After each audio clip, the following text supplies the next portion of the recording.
and Mono Black aggro here in the elimination round. Two great decks for Searing Blood. Yeah, I think the real question is going to come down to what kind of sideboard action. I mean, because game one is going to be challenging.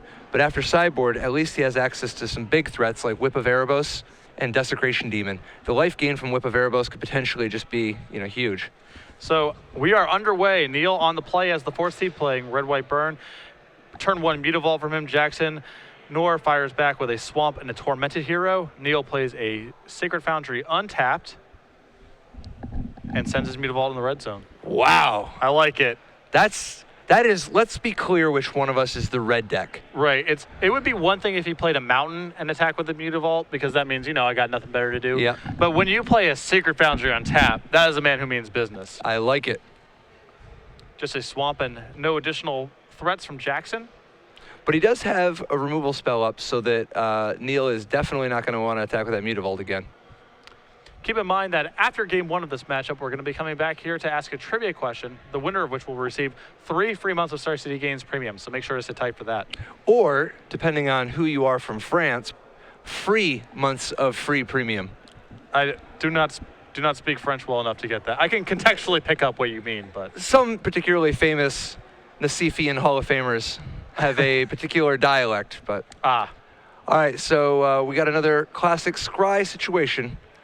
What does he need when he's got a well-balanced hand? So what is he hoping to draw? Does he just keep it because it's a spell? Yeah, and then the other question is, does he want to use his Chain of the Rocks on the Tormented Hero this turn? He powers up the Mutavault regardless of the removal spell, and it turns out it was a bluff. He just calls, and it pays off. Neil Hartman means business. That's like... So first, I'm just going to shock myself to get in there. And then it's you did nothing and kept up 2 mana, and there's so many cards you could have. Let me get in there again. I love it. Jackson with a second copy of Tormented Hero and a Mutavault after combat. And deck lists are public. Neil knows that there's 3 main deck copies of BioBlight in Jackson's list, but just goes for it. Yeah, I like it. I like it. Boros Guildgate, the play from Neil. A Chandra's Phoenix. Is that a defensive Phoenix? If we're going to play a Sacred Foundry on tap and crack for 2 on turn 2 with that Mutavault, I can't imagine being on defense. Also noteworthy, all joking aside, Neil does have World Leader's Helix in his hand, which is a really big incentive to just be as aggressive as possible as raise. He does try to hold back on defense, but Jackson with the ultimate price to take care of the Phoenix. Yeah, Chandra's Phoenix paying the ultimate price indeed. Jackson continuing to actually put up a pretty good fight. This is looking really good. It seems like he's advantaged here. Or do you think it's about to all slip away as soon as this World Leader's Helix hits? I think the Helix is going to be really, really tough, but Jackson still with a lot of pressure, and it's going to be hard for Neil to answer all these creatures individually, so he's going to have to sort of ignore that and race, and Jackson might be able to win that sort of fight.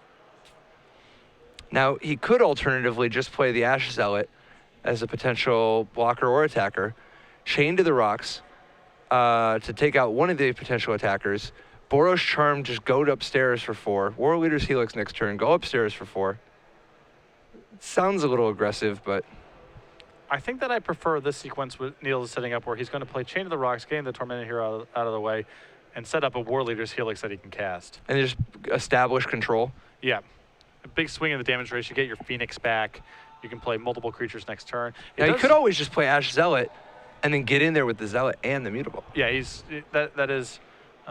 he can still continue to race here, but I think this is a really good spot to try to land World Leader's Helix. It's a lot of life. Jackson could really use something like a Herald of Torment, something to make things a little bigger, Yeah. He's got a lot of life to play with, too. He's at 16 still, so... Do you think the most likely scenario is Mogi's Marauder? No, it looks like he's... Oh, yeah, so he's going to go with the Marauder after all.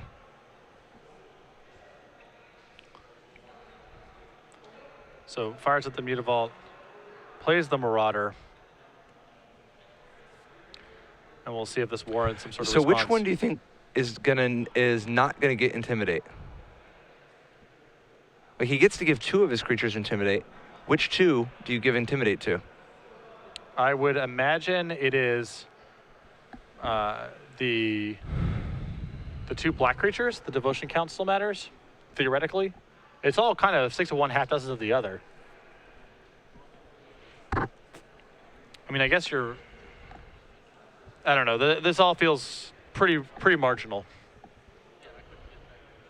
The nice thing about keeping the Mutavault alive is the potential to actually bestow the Herald of Torment if it comes to that. Yeah, it appears he's targeting the Mutavault and the Marauder. Looks like we're going to see, we are, War Leader's Helix.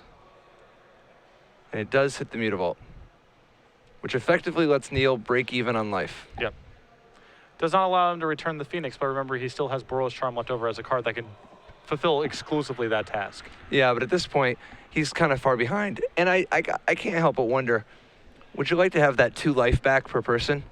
Oh, definitely the way this game is played out here. I bet Neil wishes he could have taken that back. Although, I don't know. Sometimes you got to send people a message. Just to let them know, you're in the elimination rounds now. I mean business. Yeah. Ash Zealot. Now, Ash Zealot on D, in conjunction with a Mutavault on D, and Boros trying to potentially give an Indestructible, Neil might be able to make some real inroads in Jackson's board this turn if Jackson gets a little too aggressive with his attack.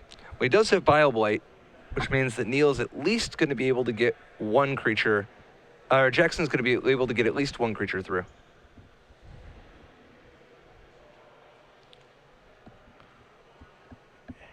Animates Mutavault.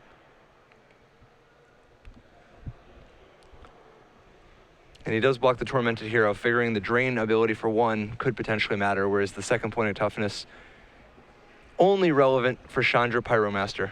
So Boros Charm at the end of the turn here, dealing 4 damage. I assume we'll be picking up Chandra's Phoenix as well.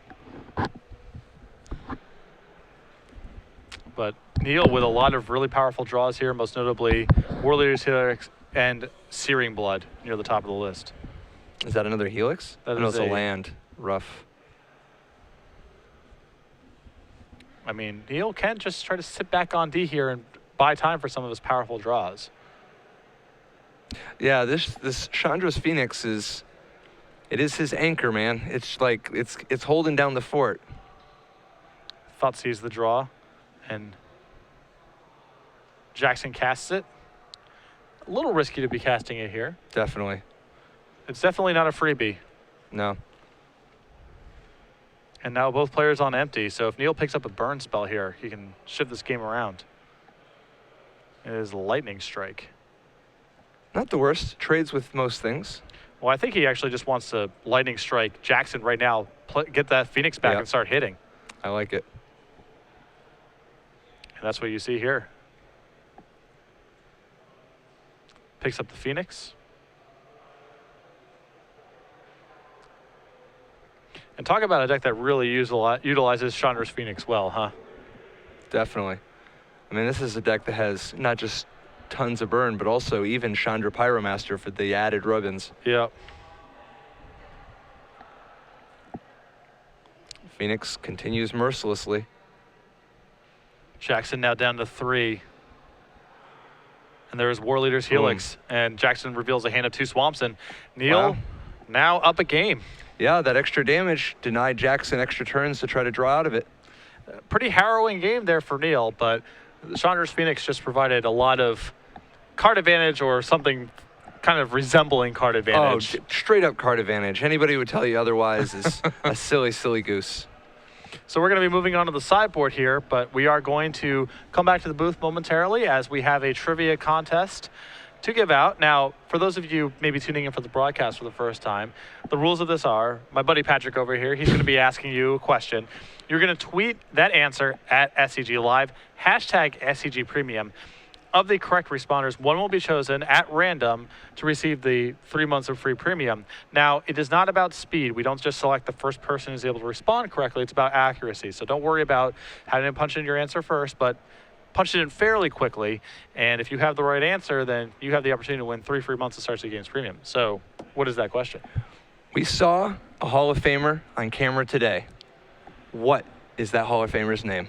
So you have to go back a little bit in the archives of round 1 feature match. Can you name the Magic Hall of Famer that we had in the feature match area earlier today. Tweet at us at SCG Live, hashtag SCG Premium, and you can win 3 months of premium if you are randomly selected. I'm going to give you a little hint because this is a little bit tougher if you're just tuning in the broadcast now. We will accept both his real name and his nickname. Both are acceptable answers. I like it. So we're going to be moving on to the sideboard here momentarily.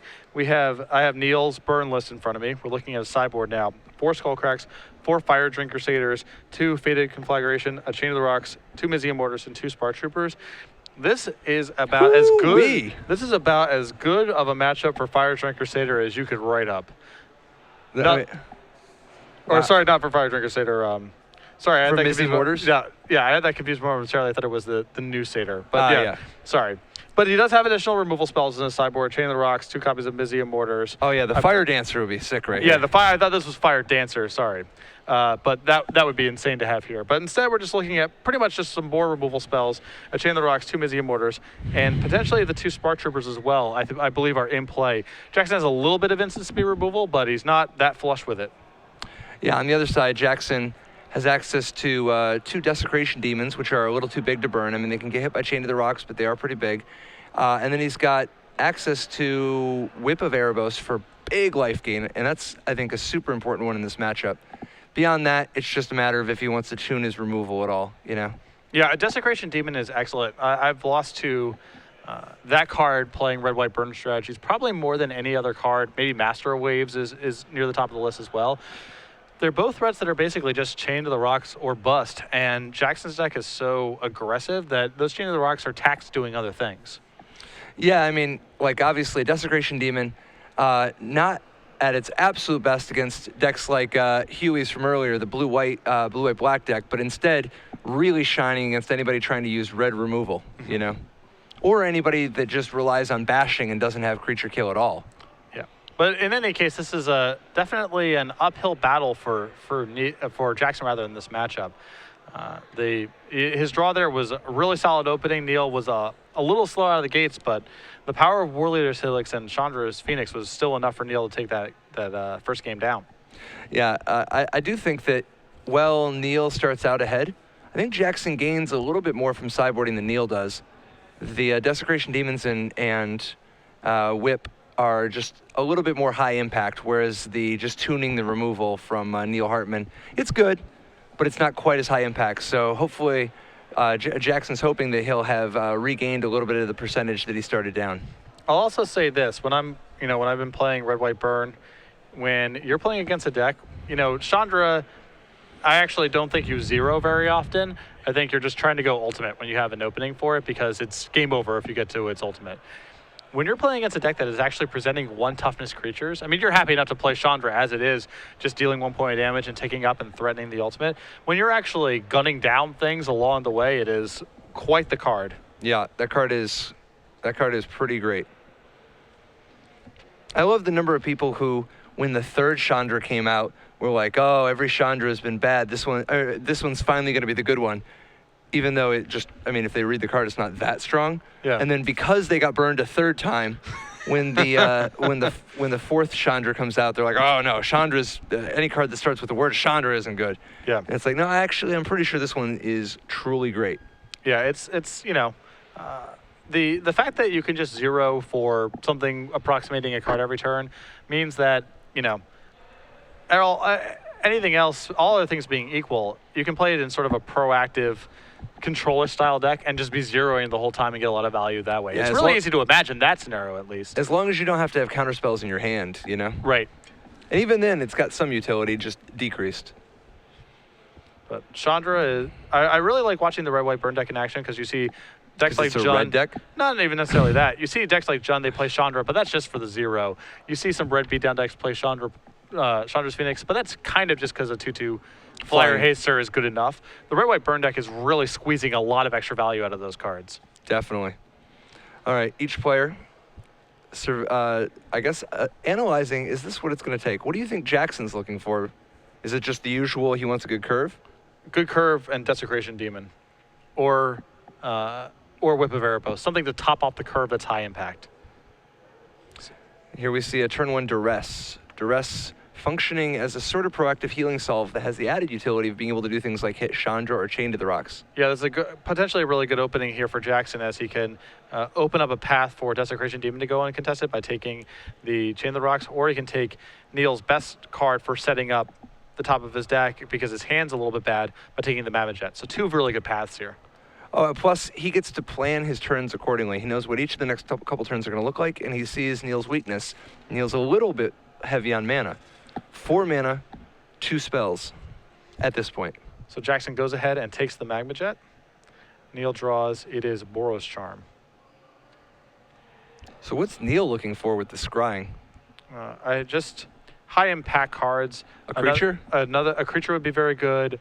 Chandra, the Planeswalker, would be very good here. Something with some permanence. Yeah.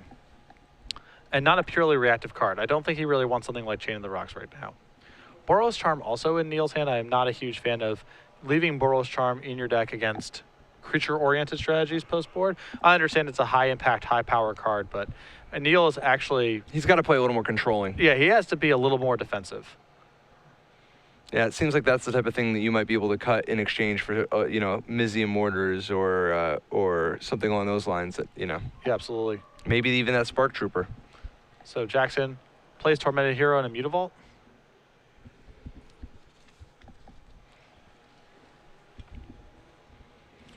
And draws another land. I'm guessing we're not going to see a Sacred Foundry untapped this game. Neil with just a mountain and a passing of the turn.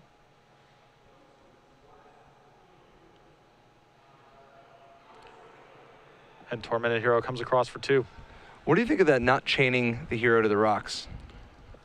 I think it's a really aggressive move there to chain the rocks there when Desecration Demon or potentially other high impact cards. You had to assume that you're going to be able to answer that Tormented Hero, especially since it's 1 toughness. The upside, if you happen to draw Chandra and just shoot down the Tormented Hero for free, you're loath to kill 1 toughness creatures if you can avoid it. And here we see Neil just upstairs. Let's see. Knocks. Yeah. See, are you there? All right. Are you there? Come on. Can you hear me? Another Temple from Neil.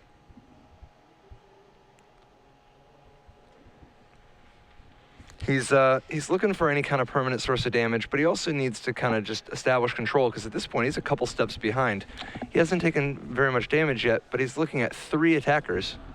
Yeah, and this is, I know I mentioned this just recently, but this is a real case study, I think. And once you want to play a really removal-oriented game, I think you need to de-emphasize the pure burn cards, the Boros Charms and the Skull Cracks. You need to have less of that going on.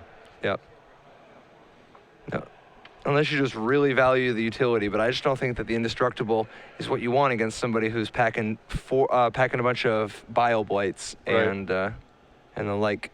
So Jackson comes across with the Mutavault and the Tormented Hero and adds a Pack Rat after combat. Chandra's Phoenix? It is. Now is this potentially on defense as well? I would assume so. Yeah. And Neil simply passes the turn back to Jackson. Things are starting to spiral out of control a little bit.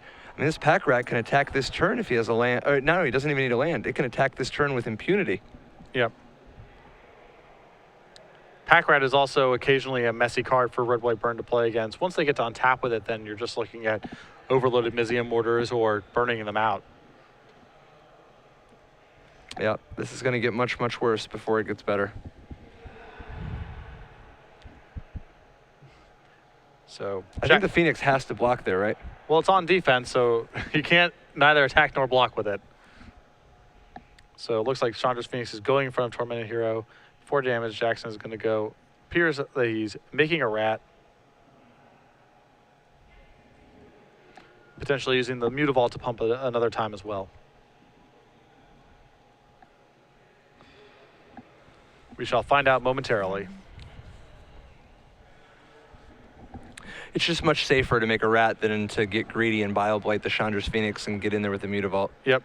Because, I mean, what if he kills the rat? At least this way he's got a lot of stuff going on, and he's got Neil down to what is it, 11?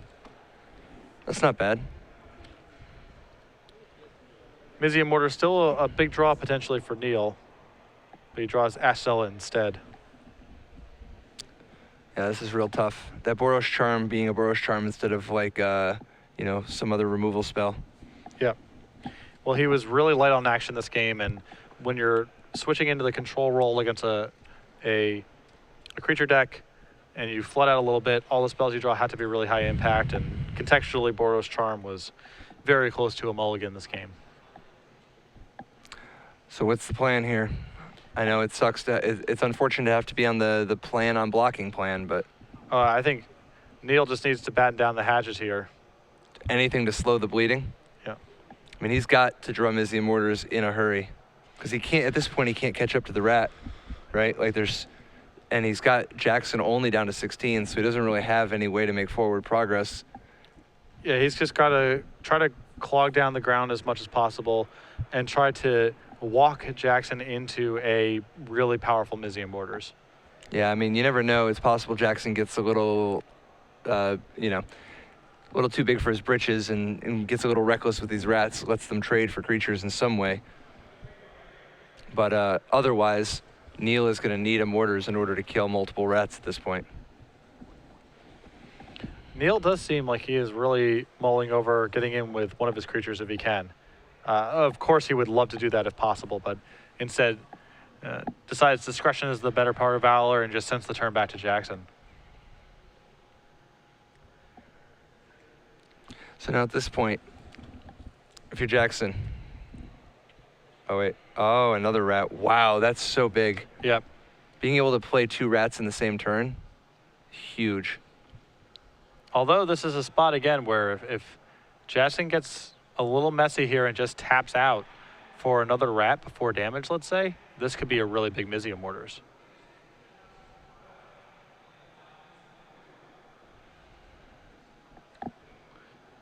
All right, so looks like Neil is just double chump blocking, and See, it's interesting. I think what you have to do is double block the same rat so that he just goes for it in, you're just willing the Mortars to the top.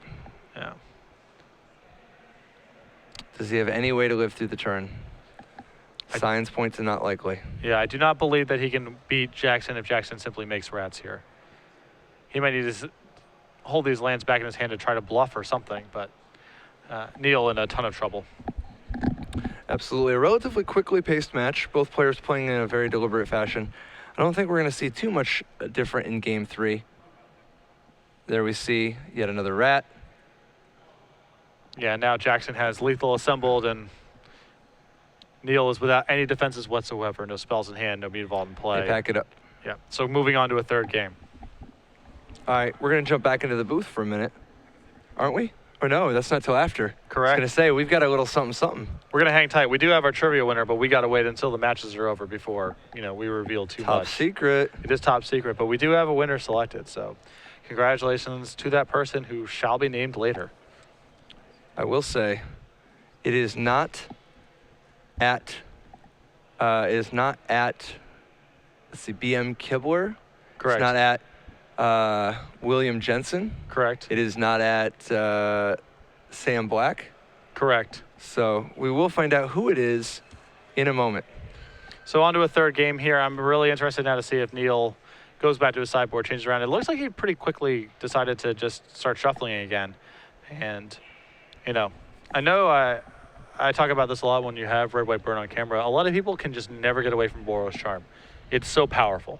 And in a lot of ways, it's the rationale for playing the deck.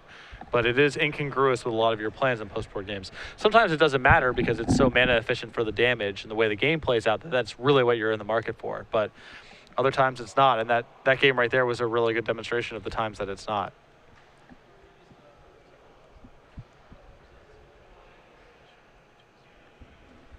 It sounds like we have an update. Mitch Junker with his black-white humans deck, the kind of a sweet brew we saw earlier, he wins 2-0 over Robin Schmidt playing Mono Black Devotion. And congratulations. I mean, again, the first Star City Games Open he's played in, 9-1, won a very dramatic match on camera to secure a spot in the top 8, now moving on to the semifinals tomorrow morning. Yeah, playing great all weekend. Yeah. And it looks like Marcus Thibault with black-white mid-range has made quick work of James Gardner with blue-white devotion. We talked about how much people have been beating up on these blue devotion decks, and finally the same is true for James Gardner, the last holdout. And now Marcus the Bow waits for the winner of this match tomorrow in the semifinals. Absolutely. A lot of quick matches. A lot of. I mean, this is what happens when you see no Sphinx's Revelation decks in the top 8. Oh, yeah, I don't know when the last and time no it is. Palakranos decks for that matter too, right? Yeah, a really curious top 8. I don't know when the last time you can say those two cards have not appeared in a standard open top 8. It may be never, But since they've been illegal together. yeah, but I will say 3 mono black decks and 3 black-white decks. Now there are some exotic blends of these things, but it is definitely not the biggest surprise in the world to imagine that the format could end up at the end of the day, a bunch of mono black and black white are ruling the roost. Yeah, not unreasonable to assume. Although, in fairness, two of the decks you alluded to, I feel, are reasonable enough departures from what the stock lists look like. That's not really fair to typify them as mono black devotion or black white. Well, actually, I'd say even 3, because the mono black aggro and the black white humans, but there's also a third deck, one of the black devotion decks with the Pain Seer and the Herald of Torment. Yeah. So I think even though there's 6 black, white, and mono black decks, 3 of them are very unusual brews. So underway here, game 3. Jackson, the first play of the game, a turn 2 pack rat on the draw that is met by lightning strike. Yeah, Neil is not going to have that again. Yeah, we've learned that lesson. Time for Chandra's Phoenix to say hello. And this is exactly the kind of opening that Neil really wants. He's under no pressure right now. He has Chandra's Phoenix as a recurring source of damage, presumably more removal or more threats in hand. And we see Herald of Torment. Now, the interesting thing about Herald of Torment is that it actually is a little tougher to kill than you might think. I mean, obviously it dies the lightning strike and lots of other things, but the fact that it lives through Searing Blood and Magma Jet is not inconsequential. Yeah, 3 toughness is important, although you see War Leader's Helix take it out. Yeah, my experiences with Red White Burn, sometimes even Night Veil Spectre randomly goes unchecked. You have a lot of 2 damage sources, not flush with as many 3 damage sources. Chandra's Phoenix continuing to come over and play. And a second Herald of Torment from Jackson. And Neil's hand is loaded. Storm Breath Dragon, another lightning strike. No, just the lightning strike. I was going to say it could be the dragon. I don't know, the dragon's pretty good. But he decides he's going to Boros Reckoner instead, use his mana efficiently, and have the dragon as a surprise. I think that's legit. Definitely. Especially when you know that Jackson's already shown duress in the last game. I like getting the last spell out of your hand. Now duress is no longer an issue. Yeah, this is just a great opening. This is what Neil's deck is supposed to do. Yeah. Wow, he's moving in hyperspeed too now. He can feel it. He can taste it. And now he can Chain of the Rocks this turn, or he can just deploy Storm Breath Dragon. I think you got to send the dragon, right? It is a little bit riskier if he has a removal spell, but I think this is a really good spot to land it. Yeah. I think it's one of those spots where it's just like he's got no good blocks. His only hope is to have a removal spell, and if he has a removal spell, this way at least you get more damage in. Yeah. And if Jackson wants to spend some turns spinning his tires with Pack Rat to try to stabilize the ground, that gives you a lot of draw steps to find the last pieces you need to finish off the game. Oh, yeah. Plus, well, I mean, he's on a 1-turn clock anyway because the Reckoner is going to be able to do extra damage, and the Stormbreath Dragon and Chandra's Phoenix are not stopped by the Rat. Yep. So we're going to block with Pack Rat and make a Rat before damage. I don't think this is anything too terribly productive, as the Reckoner now just deals an extra point to the Rat if he's feeling so inclined. Don't you need to double block the Reckoner with the 2 Rats? Yes. I mean, obviously you lose both Rats, and you're still going to take 4, 8, 9, 10 total, but at least, then if you draw a removal spell, you can live it another turn. Yeah. I don't know. This is a real tough spot. Although it's not even clear if Jackson can afford to take 4 to the head if he double blocks the Reckoner. So the Reckoner is just putting him in the squeeze right now. Yeah. Another Pack Rat from Jackson. The Pack Rat is a cruel mistress. Not good 100% of the time. Nope. No matter what the rumors try to tell you. There should be like a Time Walk Pack Rat. So then you can untap and then you can make a rat and then start going about your business, Yeah. Maybe just a Time Walk with Retrace, but it's only that's what fair. Pack Rat feels like. All right, so Pack Rat jumping in front of Boros Reckoner. Anything to live one more turn and have that glory. Jackson hoping to top deck a Damnation. I don't have the heart to tell him. Yep. Reckoner trigger going at Jackson. And he can leave the Reckoner back in his hand if he wants to play around Bile-Blight, which he does. Packs it in. And there he Extends is. the hand. And Neil Hartman, a round of applause from his buddies. Moving on to the semifinals, where Marcus the Bow waits with him with black-white mid-range. I think that's going to be a much tougher matchup for the burn deck, Much just tougher. based on my own personal experience. But Yeah, I mean, a combination of Blood Barons and Obsidots, you know, that's definitely a lot of tough stuff.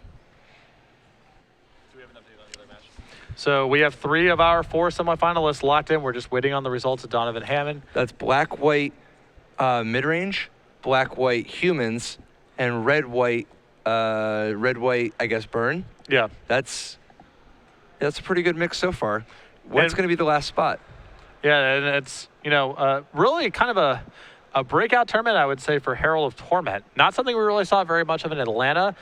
A couple decks here in the elimination rounds making use of it. And that card, plenty powerful, very flexible, modal, and possibly this is a sort of a breakout star from Born of the Gods. Oh, I mean, whenever